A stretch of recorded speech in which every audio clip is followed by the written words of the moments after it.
Здраво, деца! Слушнете го денешниот возбудлив расказ.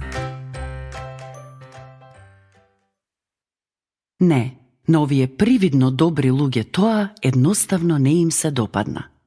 Лицата им беа намуртени, на челата имаа брчки, а во нивните очи имаше завист.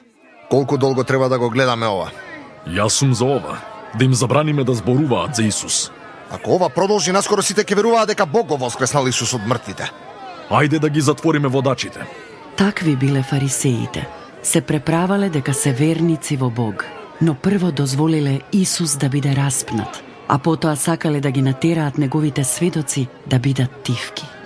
Чуварите на храмот се втурнале низ столпата. Ги фатиле Петар и Јован, ги однесле и ги затвориле во затвор во текот на ноќта.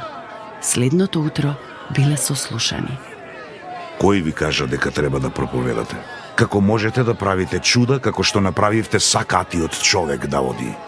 Петар не дозволил да се исплаши. Смело рекол: Не обвинувате затоа што помогнавме на еден сакат човек. Чудото се случи преку вера во Господ Исус, кого вие го расправте, а кого Бог го воскресна од мртвите. Само Исус може да донесе спасение на луѓето. Никој друг во целиот свет не може. Судиите били изненадени од смелоста на Петар и разговарале едни со други што да прават со него. Што да правиме со овој човек? Не можеме да го негираме фактот дека сакатиот човек може да оди. Сите можат тоа да го видат.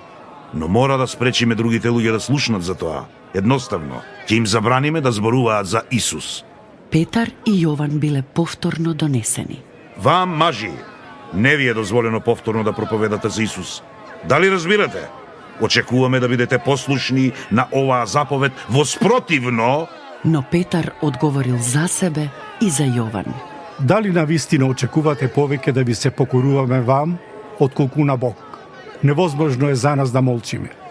Ние доживеавме толку многу нешта со Исус и мора да им кажеме на другите луѓе за Него. Уште еднаш биле предупредени да молчат, а потоа им било дозволено да одат. Мора да го слушаме Бог повеќе отколку луѓето, исто како Петар и Јован. До следното слушање. Ако сакаш да не контактираш или ако имаш прашање, пиши ни на radio7kids@gmail.com. Чао!